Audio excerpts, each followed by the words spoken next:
अस्सलाम वालेकुम, नमस्कार, सत श्री अकाल एंड गुड इवनिंग। मैं हूँ अर्ज़ू काज़मी और आप हमेशा की तरह से देख रहे हैं पॉइंट ऑफ व्यू।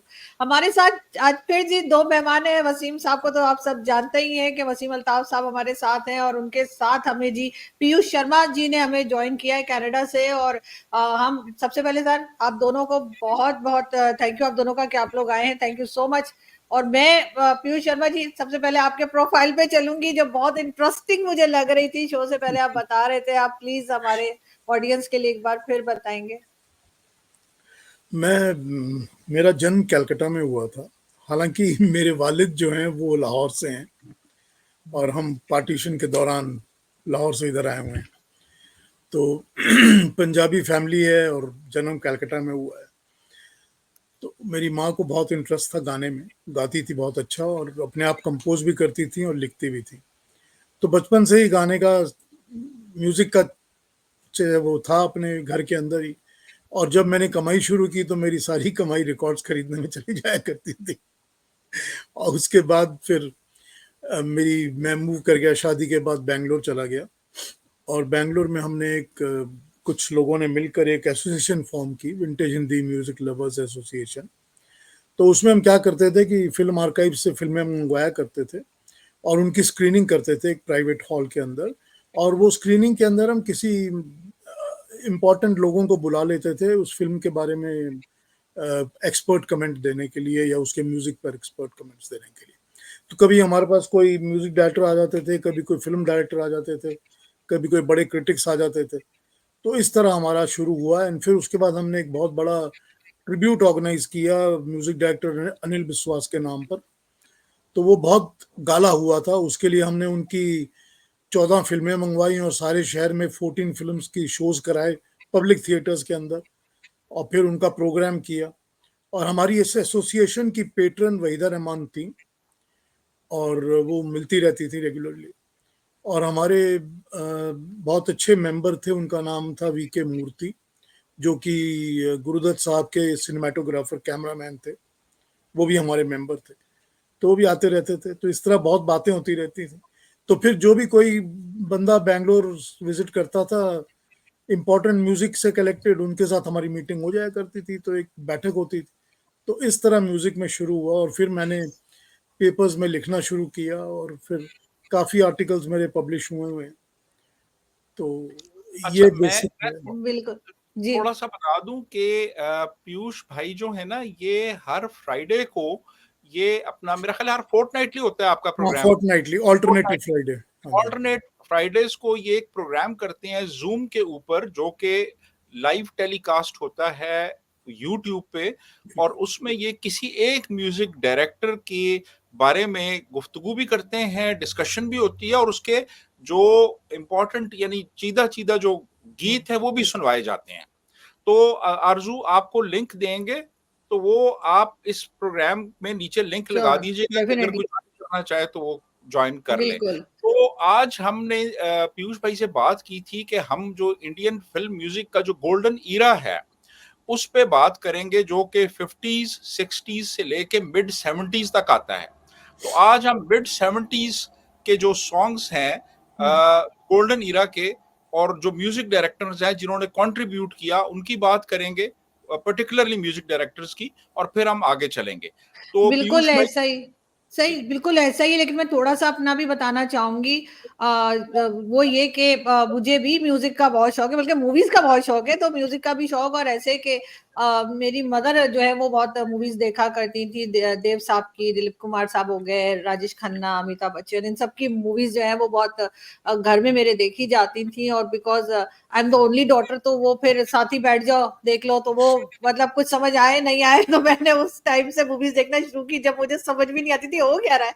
तो इसलिए मुझे जो है वो गोल्डन एरा और ये सारी जो मूवीज़ है ना और इनके सॉन्ग्स अक्सर के पता है और सुने भी हैं, देखे भी हैं। और जब इनफैक्ट हालाँकि मैंने तो जर्नलिज़्म में ग्रेजुएशन किया, फिर मास्टर्स किया, और उसके बाद जो फर्स्ट शो मैंने टीवी चैनल से स्टार्ट किया, उसका नाम था बातों-बातों में। और मैं उसमें म्यूजिक की बात भी करती थी और बल्कि म्यूजिक के क्लिप्स भी लगा दिया करती थी उस वक्त 2012 में। तो इतनी ज्यादा सख्ती नहीं थी पाकिस्तान में कि कुछ इंडियन कंटेंट नहीं चलाना है।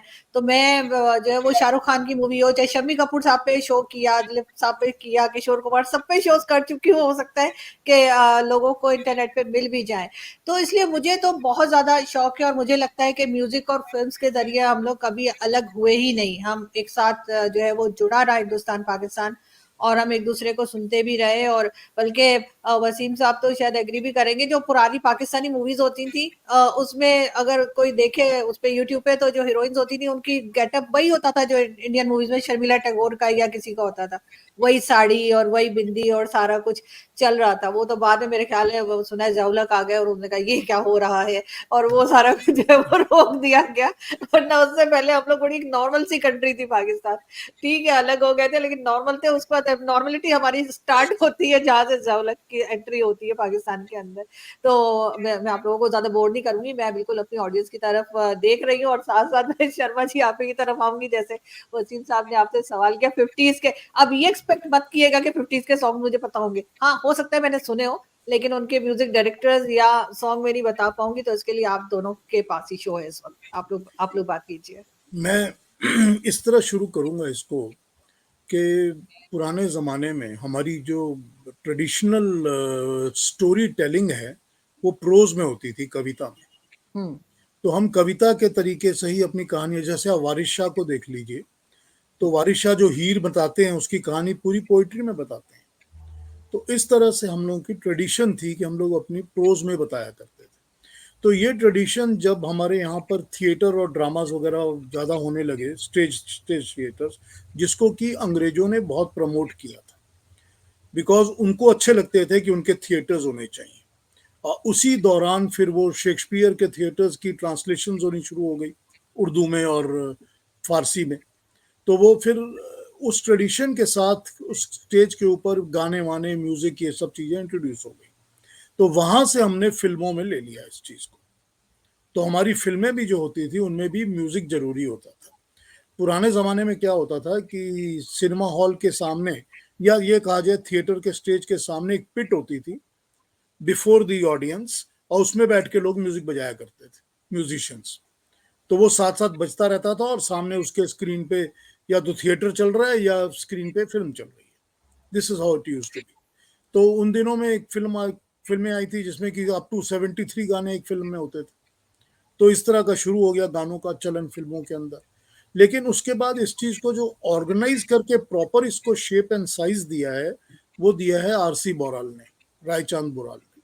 उन्होंने इसमें मतलब ऑर्केस्ट्रा कैसे होना चाहिए, गाने की लिमिटेशंस क्या होनी चाहिए, कि एक मुखड़ा होना चाहिए, एक अंतरा होना चाहिए, बीच का इंटरल्यूड म्यूजिक होना चाहिए, फिर एक और, ये सब रायचांद बोराल का स्ट्रक्चर बनाया हुआ है जो फॉलो किया जाता है। दूसरी बात ये हो गई कि जो रिकॉर्डिंग कंपनीज थी, उनके जो उस वक्त रिकॉर्ड बनते थे, तवा कहते थे जिनको, 78 आरपीएम रिकॉर्ड, वो बनते ही 3 मिनट 18 सेकंड के होते थे। तो आपको गाना 3 मिनट 18 सेकंड के अंदर खत्म करना है। So this is how it started. और बेसिकली हमारी फिल्मों के अंदर 3 अलग अलग, या कहें 4 स्कूल ऑफ इन्फ्लुएंस है।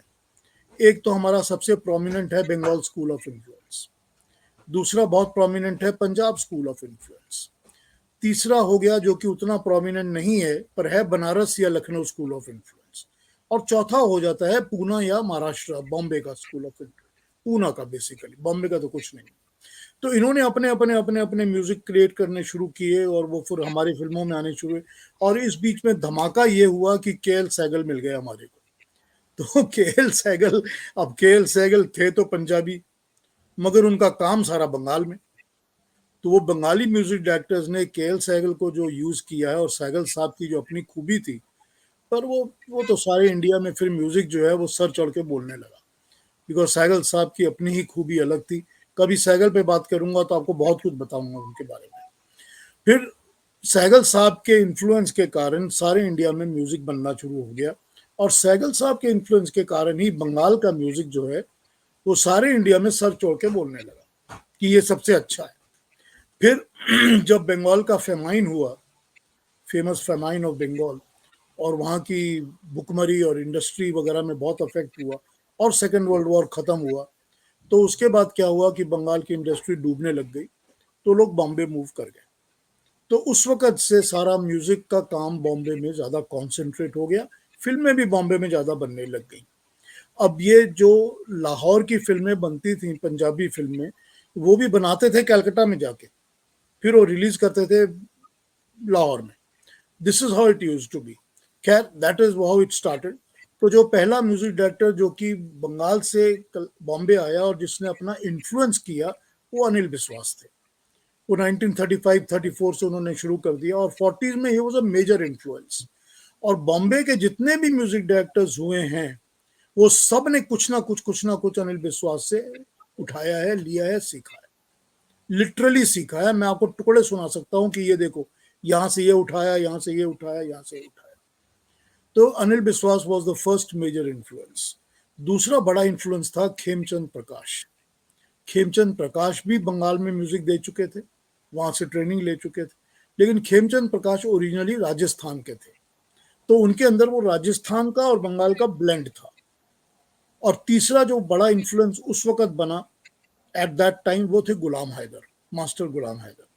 Master Ghulam Haider was 100% Punjabi music, totally 100% Punjabi. तो ये तीन इन्फ्लुएंसेस ने हमारे वहाँ 40s में काम करना शुरू किया। नौशाद साहब खेमचंद प्रकाश के असिस्टेंट थे, तो नौशाद साहब ने खेमचंद प्रकाश से सीखा, but by the mid 40s Naushad became a big force to Recon with. उनके साथ साथ हमारे साथ रफीक गजनवी आ गए, फिर वो हुस्नलाल भगत राम और पंडित अमरनाथ, वो भी पंजाबी इन्फ्लुएंस। तो इस तरह से हमारे म्यूजिक डायरेक्टर जो है म्यूजिक बनता गया। बाय 43, 47, 48 तक हमारा म्यूजिक जो था वो एक डेफिनेट शेप एंड साइज में आ गया था, और हमको पता था कि गाने अब कैसे बनेंगे, और वही गाने का स्टाइल जो है वो 80s तक फॉलो हुआ, और उसी चीज के इन्फ्लुएंस को बाकी लोगों ने अडॉप्ट किया। तो 50s के खत्म होने तक, या 50s के शुरू होने तक, सॉरी, 50s के शुरू होने तक अनिल बिस्वास तो एक्टिव थे ही, वो तब भी बहुत एक्टिव थे और उनके गाने ही वॉज नंबर 1। उसके अलावा नौशाद भी पहुंच गए थे बहुत हाई पोजीशन में। फिर उनके अलावा सी रामचंद्रा ने बड़ी इंपॉर्टेंट पोजीशन गेन कर ली थी। रामचंद्रा ने अनिल बिस्वास से भी सीखा था, और रामचंद्रा ने बाकी लोगों से भी इधर उधर से सीखा था, झंडे खान से भी सीखा था। तो ये इस तरह से इनका इन्फ्लुएंस बनना शुरू हो गया। उनके साथ साथ फिर दाखिल हुए उस सीन में S D Burman. S D Burman was a very very big major influence, जिन्होंने पूरी फिल्मों के गानों के स्टाइल को चेंज कर दिया। क्योंकि इसके पहले क्या होता था कि बर्मन से पहले क्या होता था, और बाद में भी होता रहा, कि कोई शायर था, वो कोई कविता या पोइट्री या शायरी लिख के लाता था, नज़म लिख के लाता था, गीत लिख के लाता था, तो उसके ऊपर ट्यून बनाई जाती थी कि वो सिचुएशन पे लिख के लाया है कि ऐसे इसी फिल्म की सिचुएशन है, उसने लिख लिया कुछ, उसके ऊपर आप ट्यून बनाइए। बर्मन दादा ने इसका उल्टा कर दिया। बर्मन दादा ने कहा कि मैं ट्यून पहले बनाऊंगा, उसके बाद तुम लिख के लाना क्योंकि अगर तुम मेरी ट्यून पे नहीं लिखोगे तो मेरी ट्यून बिगड़ जाएगी। सो इस चीज को उन्होंने फेरबदल कर दिया। अब बर्मन दादा के अलावा फिर शंकर जयकिशन आ गए, बड़े मेजर फोर्स, और शंकर जयकिशन के साथ साथ फिर मदन मोहन और रोशन और चित्रगुप्त और एस एन त्रिपाठी और गुलाम मोहम्मद, और ये लोग फिर this is how it started happening. तो 50s में, and then OP Nayyar, obviously OP Nayyar भी उस वक्त आ गए थे। तो इन लोगों के इन्फ्लुएंस के साथ हमारा 50s का म्यूजिक जो है वो एक सिचुएशन ये थी 50s की कि कंपटीशन इतनी ज़्यादा स्ट्रांग हो गई थी, या इतनी क्वालिटी कॉन्शियस हो गई थी, कि अगर आपने अच्छा म्यूजिक नहीं दिया तो आप टिक नहीं सकते। अब ये चीज़ बहुत ज़्यादा हमारे वहाँ पर, क्या कहा जाए उसको, इट बिकेम वेरी शार्प। सो इसीलिए हमको क्वालिटी गाने मिले हैं, वो गोल्डन एरा बन गया हमारे लिए, क्योंकि इतने सुनहरे और इतने अच्छे गाने मिलने सर शुरू। कुछ सॉन्ग्स भी बताइएगा अगर आप बता सकें 50s के। 50s के गाने कुछ बताऊं आपको, करे फिल्में एक बता। आध कोई।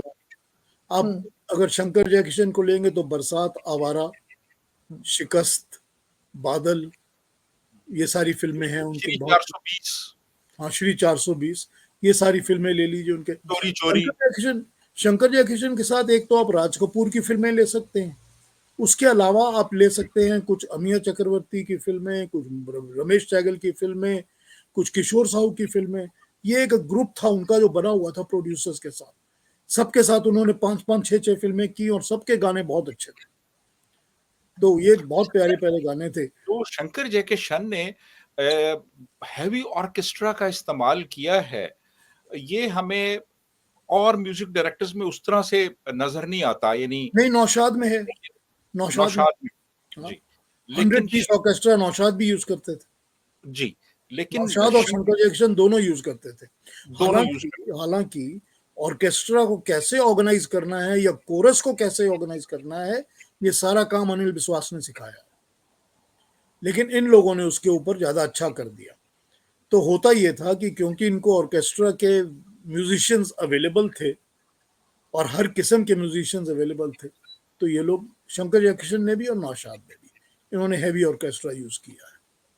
ओके। और अच्छा सर, सबसे मिनिमल ऑर्केस्ट्रा यूज किया है एस डी बर्मन ने। ओके, उनके म्यूजिक, उनके रिकॉर्डिंग रूम में 2-3-4 साजिंदे होते थे, बस दैट इज इनफ। वो ज्यादा लेते ही नहीं थे, मतलब उनके ज्यादा होते थे तो घर भेज देते थे कि चले जाओ भाई, मुझे नहीं चाहिए।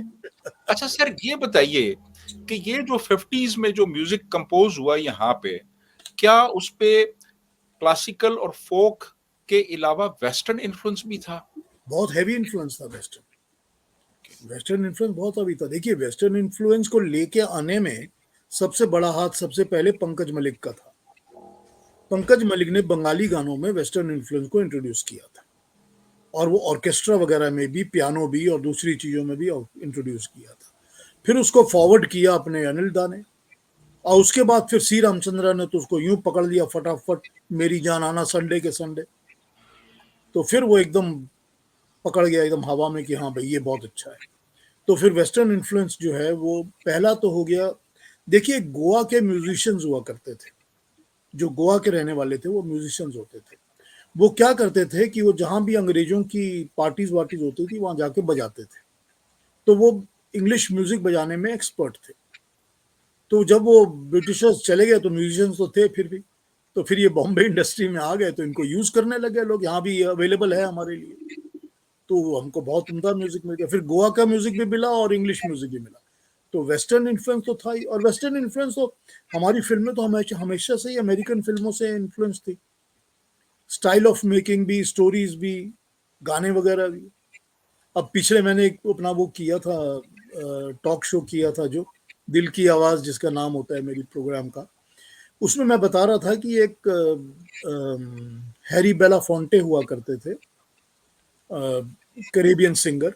1 साल 1.5 साल पहले उनकी डेथ हुई है, 96 या 97 ईयर्स की उम्र में। बहुत अच्छे सिंगर थे। उनका एक जमैका फेयरवेल गाना है, down the way where the nights are gay and the sun shines daily on the mountain top. हम लोग बचपन में सुना करते थे, बड़ा फेवरेट होता था हमारा, बहुत फेवरेट। तो उसके ऊपर कॉपी करके हिंदी में गाने बनने शुरू हो गए। तो इस तरह हिंदी में फिर वेस्टर्न ट्यून्स तो बहुत कॉपी हो गई, बहुत सारी वेस्टर्न ट्यून्स बहुत ज्यादा जी। सबने, शंकर जयकिशन ने खुल के किया हुआ है। सलील चौधरी ने सर, हाँ, सलील चौधरी सलील चौधरी ने भी किया। सलील चौधरी भी वेस्टर्न इन्फ्लुएंस बहुत ज्यादा उनके ऊपर स्ट्रॉन्ग था ना। वो तो बहुत ज्यादा ये अपने क्लासिकल, वेस्टर्न क्लासिकल से इन्फ्लुएंस थे ना बहुत ज्यादा।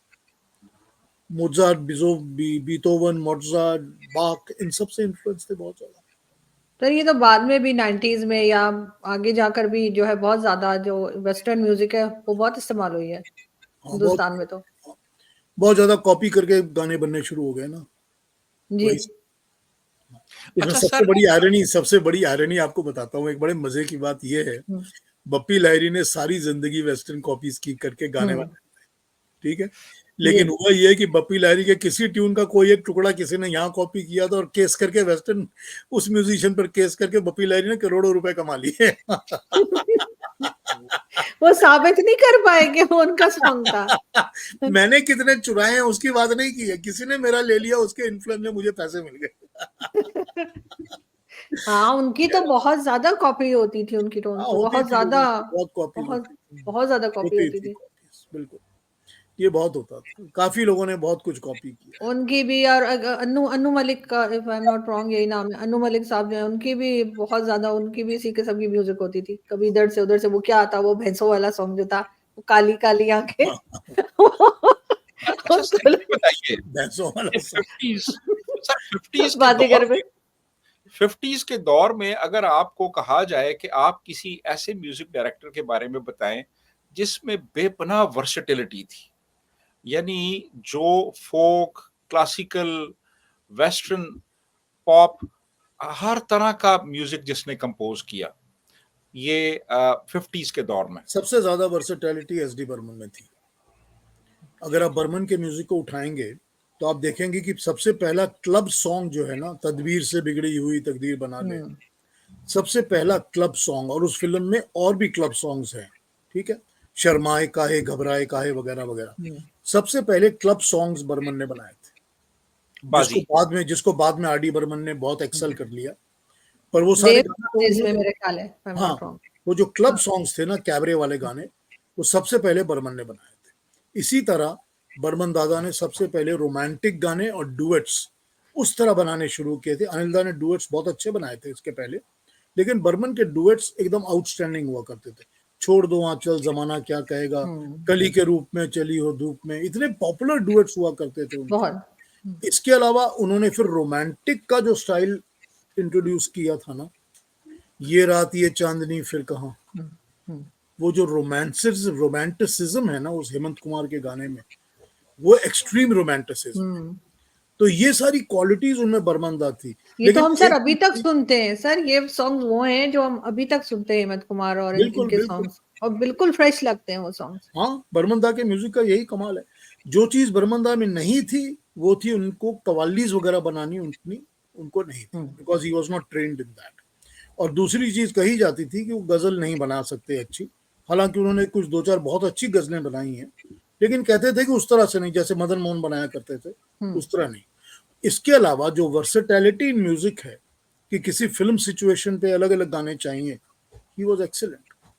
और बाकी तो जितने भी म्यूजिक डायरेक्टर्स थे, अब आप उनके अलावा, अब सबसे कम वर्सेटैलिटी किसी में अगर थी तो वो नौशाद साहब में थी, बिकॉज अब नौशाद के म्यूजिक में कैबरे के गाने नहीं मिलेंगे आपको। नौशाद साहब के म्यूजिक में फ्रिवलस CAT कैट कैट मने बिल्ली नहीं मिलेगी आपको, वो ऐसे गाने बनाते ही नहीं थे।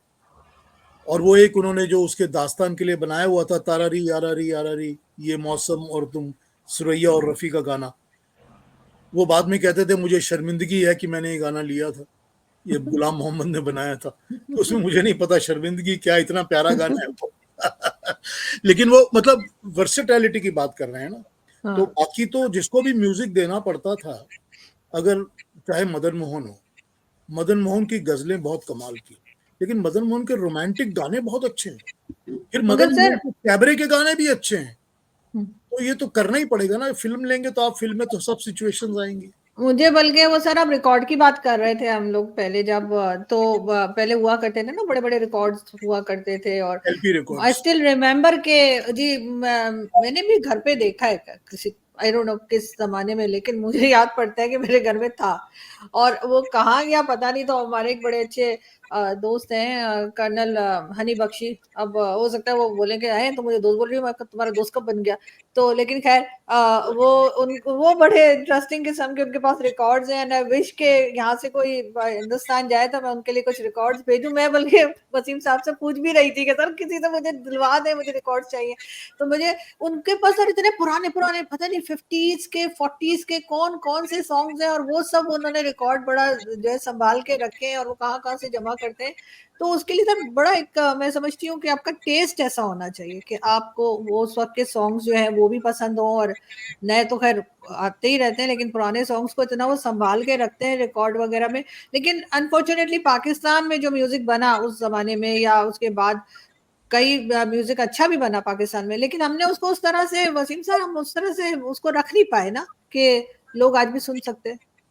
हमने एक्चुअली प्रिजर्व ही नहीं किया म्यूजिक को। हमारे यहाँ आप देखें, पाकिस्तान में जो पहली फिल्म बनी थी तेरी याद का प्रिंट ही अवेलेबल नहीं है, यानी वो पहली फिल्म थी, और वो फिल्म जो है उसमें गाने भी थे, उसमें दिलीप कुमार के जो भाई थे नासिर खान, उन्होंने काम किया था, और आशा भोसले थी एक खातून, हाँ, वो बिल्कुल बिल्कुल बिल्कुल थी।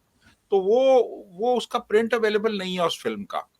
तो इसी तरह बेशुमार फिल्मों के गाने हैं, ख्वाजा खुर्शीद अनवर के गाने हैं बहुत से हाँ, जो टेप्स पे मौजूद हैं, रिकॉर्ड हुए, लेकिन फिर वो उनका रिकॉर्ड नहीं बना, वो दूसरा अभी रिकॉर्ड नहीं। एक मोहम्मद अली साहब की मूवी थी चिराग जलता रहा, जी इस नाम से थी, वो भी कहीं नहीं मिलती। अच्छा, वो मैं इसलिए भी देखना चाहती हूँ, वो मेरे दादाजी जिन्होंने वाट लगा दी हमको वहां इलाहाबाद से यहाँ लाकर हमारे खानदान को, दादाजी ने उसमें काम किया। तो मैं देख रही हूँ मैंने दादाजी ने एक्टिंग क्या की है पता नहीं, अब मुझे वो फिल्म ही नहीं मिल रही। मैंने कहा ये तो दादाजी इसके अंदर है, देखना तो चाहिए, तो वो मुझे कहीं नहीं मिल रही है वो मूवी। तो तो ये भी बड़ी उसकी कोई पुरानी डीवीडीज वगैरह नहीं बनी हुई उसकी, नहीं या नहीं नहीं, सीडी, नहीं वो कुछ वीएच नहीं, वो वीसीडीज वीएचडी वगैरह? मैं चेक करता हूँ, मेरे एक दोस्त सोचे हैं। दादाजी अगर उधर ही रुक गए होते और उन्होंने ना सोचा होता पाकिस्तान आऊं, तो किसी ना किसी को तो कंपटीशन दे ही रहे होते ना, दिलीप साहब को किसी ना किसी को, होता नहीं यार क्यों आ गए, और उसके बाद आगे फिल्म में भी काम कर लिया। तो वो हम लोग बड़ा शौक है हम लोगों को, हमारे जितने मतलब हम बहन भाई हमें बड़ा शौक है, हम देखे तो हमें मिलती ही नहीं है वो फिल्म। मैं लेकिन ट्राई इंडिया में ऐसा करता हूँ। नहीं है, पुरानी पुरानी फिल्में सर हमें मिल जाती हैं, हमारे यहाँ नहीं मिलती। नहीं, हमारे यहाँ भी सब नहीं मिलती हैं, अब कुछ मिलने लग सब गई हैं, वहां भी नहीं है, वरना बहुत वहां भी मुश्किल है, बहुत मुश्किल। सर वो जो पूना में फिल्म आर्काइव्स हैं, हाँ, फिल्म आर्काइव, उनके एक साहब हैं जिन्होंने बहुत काम किया, और नायर उन्होंने, साहब, नायर साहब, पीके नायर, पी के नायर साहब ने मैं पता जानता नहीं था कहां उनको। कहां से जाके उन्होंने पुराने प्रिंट्स जो थे वो हवेलियों के तहखानों में पड़े हुए थे, वहां से उन्होंने निकलवाए और ला के उन्होंने पूरा वो एक आर्काइव बनाया, और लोगों को किसी को पैसे दिए, और बड़ा बड़ा काम किया उन्होंने। तो अब सर ये जो इंडियन साइलेंट ईरा था, साइलेंट ईरा में यानी कोई तकरीबन कुछ लोग कहते हैं कि कोई 800-900 फिल्में बनी, और उनमें से अब कोई 39 फिल्में जो हैं वो अवेलेबल हैं, बाकी अवेलेबल ही नहीं है। बिल्कुल ठीक बात। तो ये जो है ना, ये हमारे यहाँ पुरानी फिल्मों को प्रिजर्व करने का, म्यूजिक को, ये रिवाज ही नहीं रहा इस तरह से। इंडिया में देखिए, तो जो फिर भी पुराने चल रहा है। जो पुराने प्रोड्यूसर्स थे ना, जब उनकी फिल्में चलती नहीं थी, तो वो जो फिल्म होती थी, फिल्म को जब वो प्रोसेस करके उसमें से केमिकल प्रोसेस करा के उसमें से चांदी निकाल लेते थे, और फिर वो बाकी की स्क्रैप करके फेंक देते थे। तो वो तो चांदी निकालने के चक्कर में कि चलो कुछ पैसे तो वसूल हो जाएंगे, तो वही एक प्रिंट वगैरह खत्म हो चीज, जाते थे एकदम। सर एक पुराने एक्टर हमारे यहाँ नदीम साहब जो है, उनका एक इंटरव्यू में देख रही थी कुछ टाइम पहले, वो कहने लगे कि जी हमारे यहाँ जो पाकिस्तानी फिल्म जो पुरानी अगर अवेलेबल भी है तो उनके प्रिंट बहुत खराब है। तो उन्होंने कहा इसलिए कि वो टेप जो यूज की जाती थी वो बहुत सस्ती वाली इस्तेमाल करते थे। सेलुलाइट, हाँ, पता नहीं, सेलुलाइट। आई डोंट नो उसको टेक्निकली उसको क्या कहा जाता है। और जबकि इंडियन मूवीज कई हम देखते हैं पुरानी जो है, चाहे वो दिलीप साहब के जमाने की हो, तो वो बिल्कुल उनके प्रिंट ठीक है। लेकिन बाज कर इंडिया में भी बाज मूवीज ऐसी हैं जिनको मैं अगर यूट्यूब पे सर्च करती हूँ तो उनका मुझे बहुत खराब प्रिंट मिलता है, चाहे वो राजेश खन्ना के जमाने की क्यों ना हो। हाँ, कईयों की बहुत खराब प्रिंट मिलते हैं। वैसे अच्छा आपको सर, बताऊं, नायर साहब ने मुझे बताया था कि आवारा का प्रिंट, आवारा फिल्म का प्रिंट नायर साहब ने उठाया था रेलवे के डिपॉजिटरी से। मतलब रेलवेज के अंदर किसी ने कैंस को भर के भेजा था कि कहीं से यहाँ से वहां भेजना है चलाने के लिए, और उन्होंने उसको फिर वापस क्लेम नहीं किया, तो रेलवे के स्टॉक में पड़ी रह गई। तो रेलवे के स्टॉक से उठा के नायर साहब लाए थे, फिर उस प्रिंट को रिकरेक्ट किया था, और फिर वो प्रिंट राज कपूर को दिया था कि ले भाई तेरी फिल्म है। तब हमको आवारा दिखने को मिली है। तो ये जैसे तो जैसे सर हम कई बार जब कई बार हम इंडियन शोज में जाते हैं ना, तो हमें वहां पर जो सीनियर होते हैं, आर्मी ऑफिसर्स होते हैं, जैसे बख्शी सर वगैरह, तो वो कहते हैं कि जी 71 में इनके जो है ना 93,000 फौजी हमने पकड़ लिए थे। तो वो कहते हैं कि जी वो हम कहते थे पाकीज़ा दिखाओ। मैंने कहा यार कम से कम टेस्ट तो अच्छा था हमारे फौजियों का कि पाकीज़ा देखने को बोल रहे थे। कहते उनको पकड़ लिया, कह रहे पाकीज़ा दिखाओ। मैंने कहा ये सही है। हाँ, तो ये उसको ठीक है। कम से कम गाने तो अच्छे एंजॉय किए। सर अच्छा मूवी सर, वही ना, एक अच्छी मूवी थी उस वक्त के लिहाज से। गुलाम मोहम्मद का बड़ा अच्छा म्यूजिक था उसका। बहुत जबरदस्त म्यूजिक है। अच्छा सर, एक और चीज जो देखने में आई कि अब 50s के दौर में जो म्यूजिक डायरेक्टर्स थे, उनके जो असिस्टेंट्स थे, उन्होंने बहुत काम किया। हाँ, जैसे बहुत अभी मजा गुलाम किया। मोहम्मद हैं या मोहम्मद शफी थे, नौशाद के असिस्टेंट्स थे ये। तो अब वो कंपोज तो गाने वो करते रहे, और फिर उनको कोई क्रेडिट नहीं मिला, और वो म्यूजिक डायरेक्टर का नाम आ गया। तो इस तरह तो बहुत से हमें मिलेंगे एग्जांपल्स जिसमें देखिए, कि मैं आपको एक बात बताता हूँ, मैंने मजरू साहब से ये बात पूछी थी। जी मजरू साहब से मैंने पूछी थी रिगार्डिंग, एक्चुअली मेरा क्वेश्चन था कि एस डी बर्मन के म्यूजिक में आर डी बर्मन का कितना दखल है। ये मेरा क्वेश्चन मजरू साहब को था।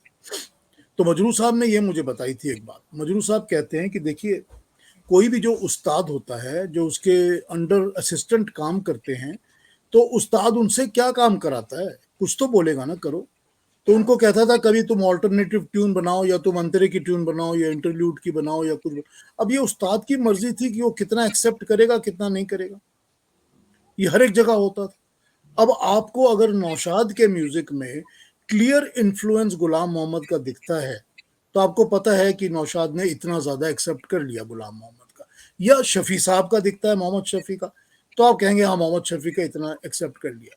या आपको लगता है कि नहीं, इनमें किसी का भी एक्सेप्ट नहीं किया, नौशाद ने पूरी अपनी बनाई होगी। ये चीज आपको क्लियरली दिखती है उनके म्यूजिक में।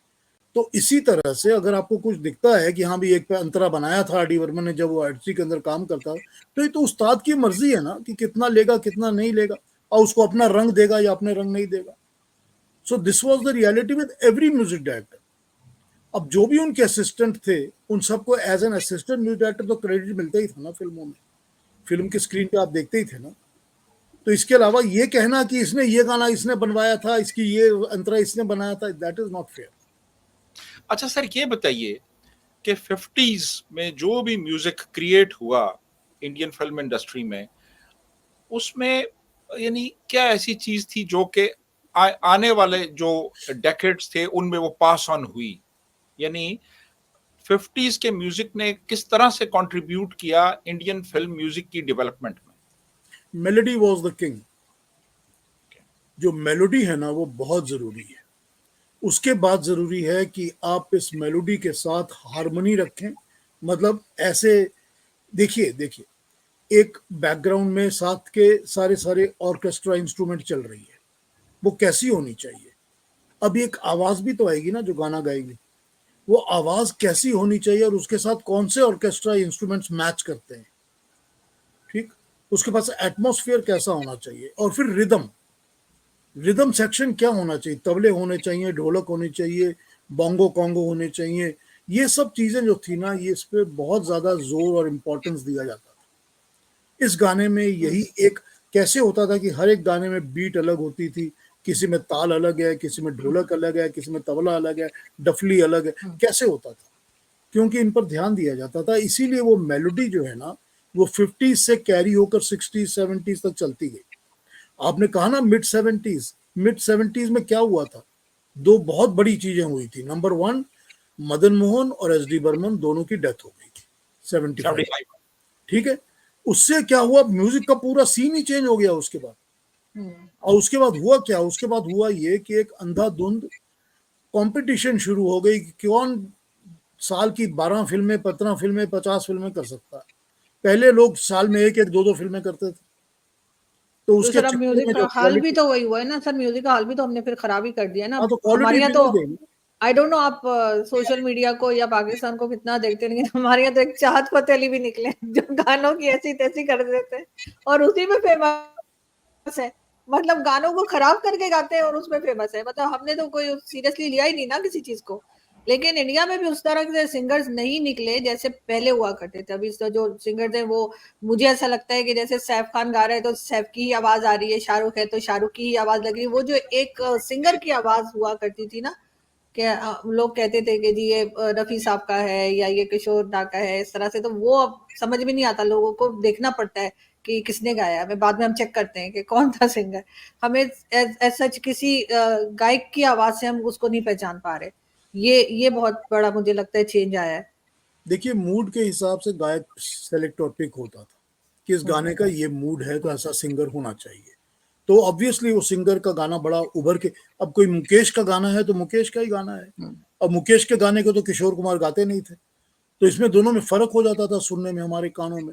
और दूसरी चीज ये थी कि जो ये सिंगर्स थे ना, ये बहुत वेल ट्रेंड थे, मतलब अपने अपने तरीके से बहुत वेल ट्रेंड। मैं आपको ये बता दूं कि किशोर कुमार भी बहुत वेल ट्रेंड थे, तो ऐसा नहीं था कि वो ट्रेंड नहीं थे।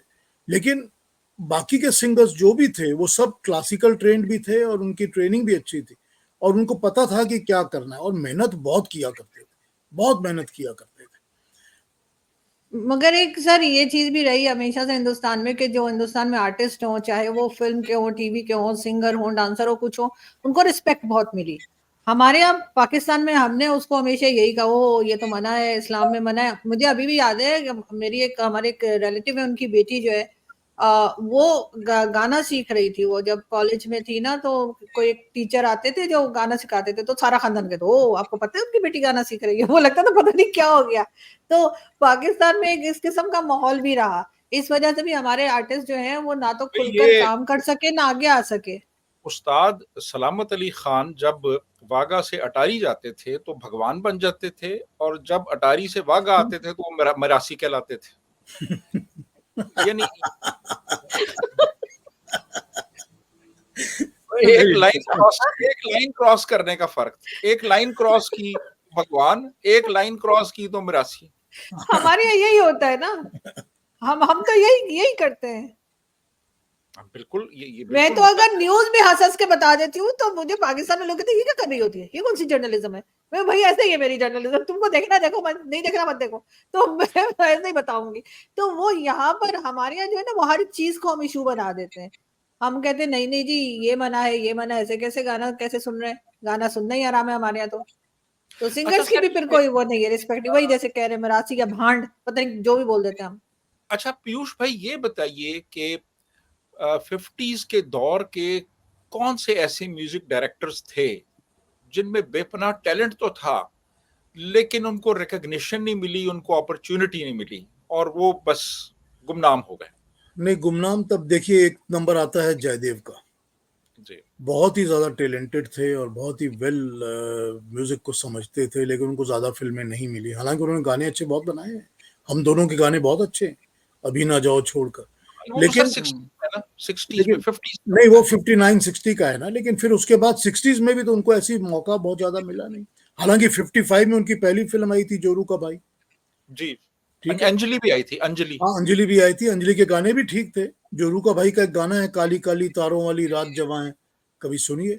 और उसके वो गाना है सुरमई रात है, अब तेरा इंतजार कौन करे, सुबह का इंतजार कौन करे। वो लता और तलत का दो अलग अलग वर्जन हैं, बड़ा खूबसूरत बहुत है, मगर वो टैलेंट उतना नहीं बना। इस तरह से इकबाल कुरैशी एक थे, ठीक। इस तरह से हमारे अनु मलिक के फादर थे सरदार मलिक, जी जी जी। सारंगा तेरी याद में, बिल्कुल।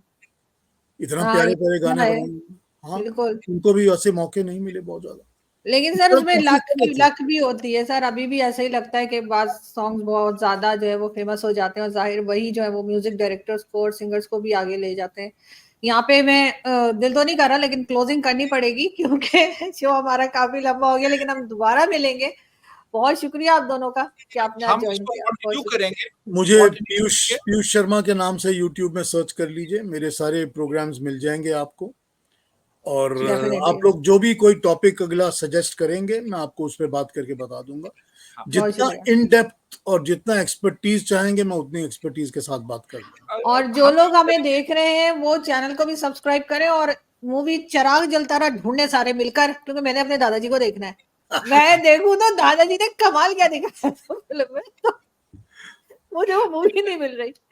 अच्छा अब हम जी क्यों ये करेंगे कि अभी आज हमने 50s पे बात की है, तो नेक्स्ट जी। प्रोग्राम जो नेक्स्ट होगा तो 60s, और 60s। फिर हम 70s पे आ जाएंगे। डेफिनेटली ठीक definitely. Thank you so much sir. Thank चलें, you. Okay. Thank you for okay. Having me, thank thank you you. Very thank you. Much.